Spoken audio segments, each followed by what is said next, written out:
Good afternoon. I'm your host, Sheri Ann Richerson, and today's show is all about winter gardening basics. And I don't know how many of you have ever gardened in the winter, or maybe you just think you'd like to try winter gardening. Well, there really are a lot of plants you can grow, vegetables, flowers, herbs. And we're going to talk about some of the plants that you can grow today, as well as some of the basics of keeping those plants alive, especially if you live in a cold climate like I do. I live in Indiana, which is a zone 5-6, and so we get snow, we get freezing temperatures. Sometimes we have prolonged freezing temperatures here. And as some of you know, I'm the co-author of the book, The Complete Idiot's Guide to Year-Round Gardening, and I also have a blog called The Experimental Homesteader at experimentalhomesteader.com. And I don't know which one of the goats or sheep might show up on camera. Right now I can see Sugar in the corner. She's eating some hay or some grass, or I'm not sure what she's got, but you can see her chewing. So you might want to swing over there and check that out. Okay, so some of the cold hardy culinary herbs that you can grow in the winter are chives, garlic, parsley, sage, and thyme. And if you have these in your garden, you may notice that they are still alive, even though, at least here in Indiana, we've had snow, we've had freezing temperatures, we've had frost. Now, if you think about this, if you put these plants inside of a cold frame or a tunnel house, and a cold frame really is nothing more than a four-sided box that's covered in plastic. That's really all it is, and the sides can even be made of wood if you prefer, as long as the top is plastic or glass or plexiglass, so that light can get in. And then you can keep these going all winter long and harvest them as you need them. Some cold hardy leafy greens, and I do recommend growing these inside of a cold frame or tunnel house, would be arugula, brassica, endive, lettuce, mezunza, mustard, and Swiss chard. I've had really good luck with lettuce. I have also done spinach here. I've done peas into December.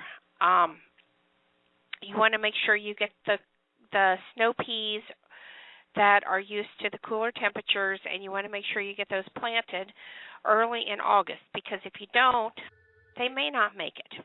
It just depends on what your temperatures end up being inside of your cold frame or your tunnel house.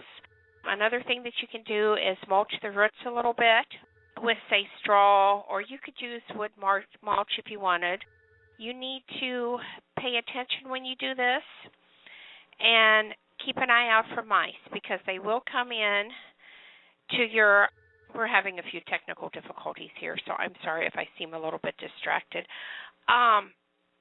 They will come into your tunnel house, and they will try to root down in the bedding, and if they're hungry enough, they may attempt to eat some of your plants. So again, do keep an eye out for this. Some leafy greens that can survive brief exposure to sub-freezing temperatures include bok choy, sometimes known as pak choy, scallions, and as I said, if you prefer to grow the root vegetables during the winter, some cold temperature root vegetables include your beets, your onions, rutabaga, carrots, potatoes, turnips, leeks, and radishes. And while we're talking about potatoes, I just want to tell you that I don't plant my potatoes until sometime between the last week of November and the end of December. And I do pre-dig my hole just in case the ground is frozen and I'm not able to dig the hole. And I dig it 12 inches deep.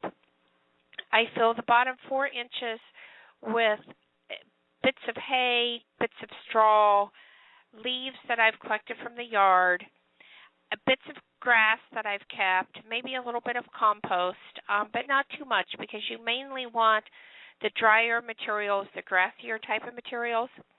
And then, of course, I pre-sprout my potatoes in the house just like you would in the spring. I lay those on the grassy material, and then I cover it with 4 more inches of the same type of material. And then I top that off with either compost or soil. But you only want to put enough compost or soil to cover the other materials that you put down. You just want it barely covered. Sometimes I put a cold frame over the potatoes, and sometimes I don't. It just depends on if I have an extra cold frame laying around that I can use. And here in Indiana, I will get potatoes from this by the end of May or the beginning of June. This clears them out of the garden and gives me plenty of time to put in peppers or eggplants or tomatoes or whatever summer crop that I want to put in place of where those potatoes were. This is especially a good idea if you're working with a small garden and you think, oh, I don't have room to grow those potatoes in the summertime. Choose varieties of these plants that are faster maturing. You want to make sure you get them in the ground when there is still enough warmth for them to germinate and grow, because what's going to happen is as the temperatures get colder, the plants are going to go into kind of an animated state. They're not really going to grow, so you want to make sure they're at their mature size, but they're going to sit there. And if you go out in the morning and you look inside of your cold frame or your tunnel house, you're going to see that these plants are wilted and they look kind of dead. They look just like they'd look if they were outside and frost got on them. So you should not go to the cold frame or the tunnel house in the morning. Wait until sometime between 1 o'clock and 3 o'clock in the afternoon when it's warm, and go out to the tunnel house, open it up, and you will see those same plants that looked horrible that morning have perked up. They're alive, they're healthy, and they're harvestable. And again, this is the Experimental Homesteader Blog Talk Radio Show. I'm your host, Sheri Ann Richerson. My website is experimentalhomesteader.com, and that is experimentalhomesteader.com. And while we're talking about my website, I'd like to take a minute to tell you some of the new posts that have gone up this week if you haven't been over there, and to also invite you to our Twitter chat on Thursday night. So if you haven't been over to the site this week, and we do have a mobile site for the iPhone and the iPad users and the other mobile devices that are out there, we've had a post on goat hoof trimming. I've had a lot of requests for this post, and so I finally got it up. I also have a post about those new egg wipes that you may have seen. We have a beautiful polymer clay butterfly Christmas ornament step-by-step post that is up, and you have to see this ornament. It is absolutely gorgeous. If you're looking for another craft idea that's good to maybe do with the kids, we have marbling paper with shaving cream, and again, this is another step-by-step. We have a peppermint cake recipe that is very popular, and also a hot chocolate with homemade marshmallows recipe, and we tell you how to make marshmallows using items out of your kitchen cabinets, and also how to make them from scratch using marshmallow root. Our favorite homemade photo day, or favorite homemade meals photo day, of course, was on the 18th, and that's where you're welcome to come and share some of your photos. Our food preservation photo day was on the 26th. We have recipes for orange, cranberry vinegar, and marinade. I have a blog post about November 24th in the Indiana garden and growing lettuce indoors. Also, the value of marketing and information on some of the upcoming website changes. Of course, there's information about the GoTV live stream. And as I mentioned, we are having a Twitter chat. The Homestead chat is beginning again starting on Thursday night. And this week's episode is going to be Spice Up Your Holiday Fare with Herbs. So I invite you to come over to tweetchat.com, log into your Twitter chat. It's 7 p.m. on Thursday night, and talk with us about spicing up your holiday fare with herbs. We'd love to hear from you. Okay, and back to the winter garden. Did you know that lettuce is a native of the upper latitudes of northern Europe, and this is why it does so well. So what you're looking for, again, are vegetables or plants that come from the colder parts of the world. Now, we've talked a little bit about vegetables, but what about flowers? What can you grow in your winter garden that isn't going to need a cold frame, is going to bloom and provide color, and survive most of the winter? Well, one thing I have right off of my deck in a window box are pansies. Now, I know you're saying, oh, those are an annual, and will they really make it through the winter? And yes, they do. Now, depending on how cold it gets, they may appear to die back. But as soon as spring comes, those little pansies are going to perk back up, and they're going to send out flowers. Right now, my pansies are still producing blooms. I expect them to produce blooms through December. January may be another story, depending on how cold it gets, but like I said, they'll come back come spring. So there, I've taken care of my fall season, my winter season, and my spring season in my window boxes, and I don't have to change them out until the pansies fade, and that'll be coming towards summer. Another must-have in the flower garden, especially if you're in a cold climate like I am, are hellebores. There are many different varieties, and when you're choosing your hellebores, don't just look at flower color or form. Look at the description. Find out when they bloom. Choose a variety, because let me tell you, these beauties, there are varieties that start blooming in November. There are varieties that bloom in December, January, February, March, and right on through sometimes until the end of May or the beginning of June.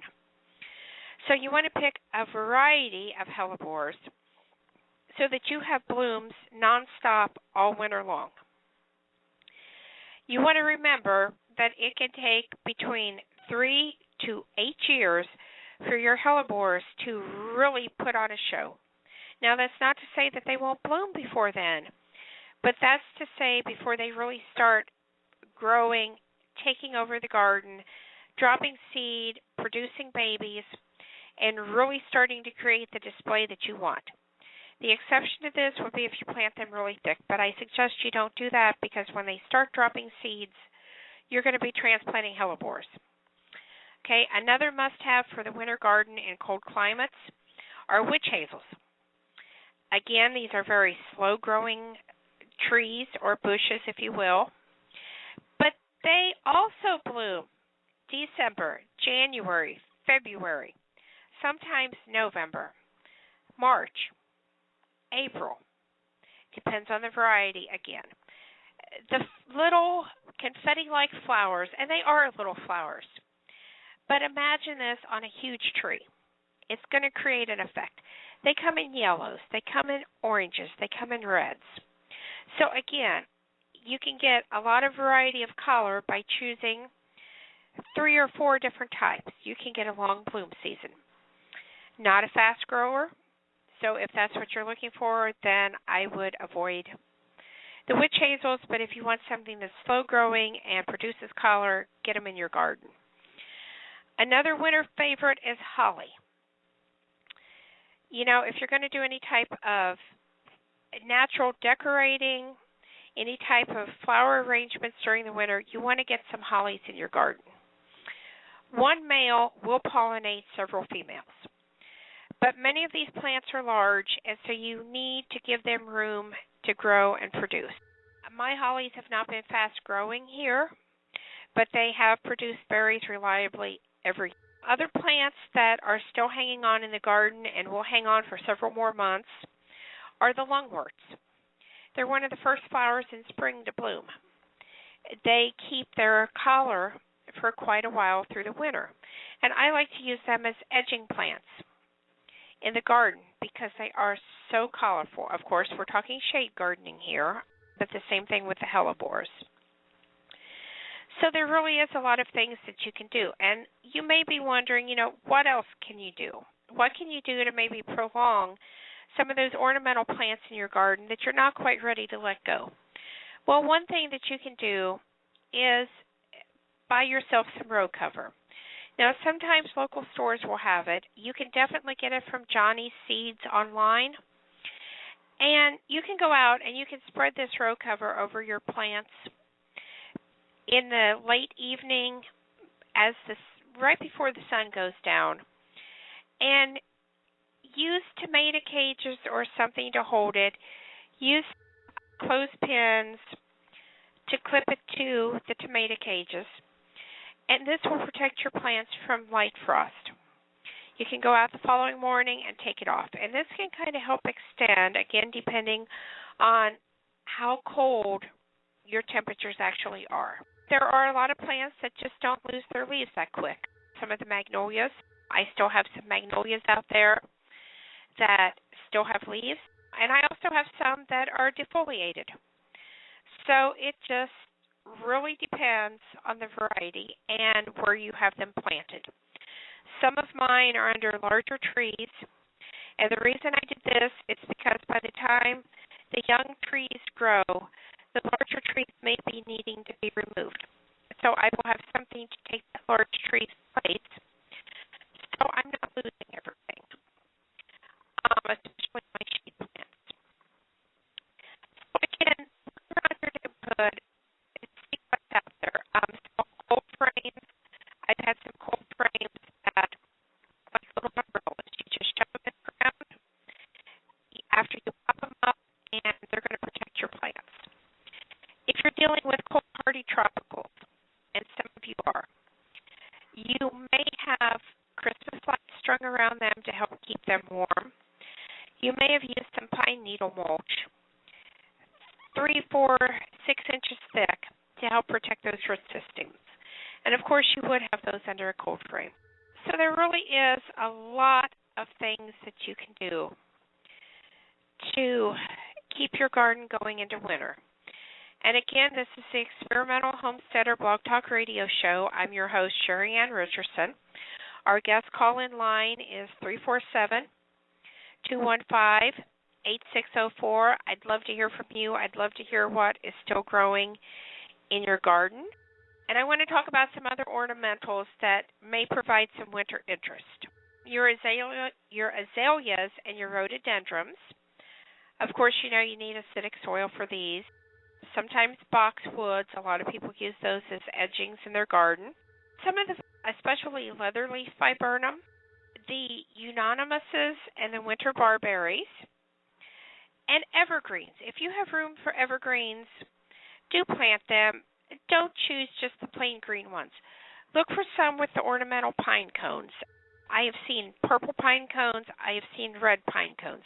These are not dyed. These are naturally produced on specific varieties of evergreens. Another thing to look for are variegated evergreens. Some of them have white variegation. Some of them have a yellow or gold variegation. Look for plants that have interest in the foliage when you're looking at evergreens, because this is going to help light up the winter garden. Some plants for shape in the garden. If you're just looking for plants that are going to defoliate but still hold an interesting shape, Japanese maple, the corkscrew willow, the Harry Lauder's walking stick, possibly the red or yellow twig dogwoods, and some of the paperbark cherries, crepe myrtle, paperbark maple, and river birch.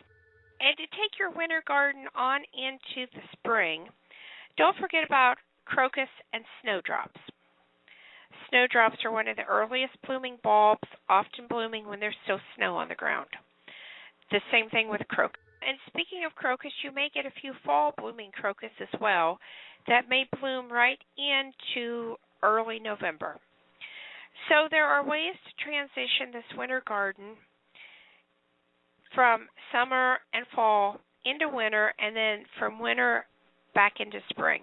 Another thing that you can do with some of these cold hardy vegetables that we talked about, maybe you don't want to grow a winter garden, although I'm telling you it is so easy, you should definitely try it. You can plant seeds in the wintertime. I've done peas, I've done lettuce, spinach, radish. I put those in the ground in the wintertime. I have found that I either need to use row cover or a cold frame to cover them up with, because if I don't, either the chickens or the birds are going to get out there and eat them. So you do want to protect your seeds, but those seeds will germinate as soon as that ground temperature warms up enough, and they will start growing. And you won't be as busy in the spring planting your spring vegetables because those seeds are already going to be in the ground. So you're going to have time to concentrate on your seedlings indoors that you're getting ready for your summer garden. And three other crops actually to talk about for the winter garden. Jerusalem artichokes, also known as sunchokes, also known as the chocolate-scented sunflower. Those are best. They're tubers that go in the ground, and they are best after frost has hit them and sweetened them a little bit. But be careful with this plant because it can become invasive, and it is very difficult to dig out. Trust me on that one. Once it's established, it's there. Brussels sprouts and kale. Neither one of those two need a cold frame unless you want to try to get them past January, and then I would suggest a cold frame. But at least into the 1st of January, no cold frame.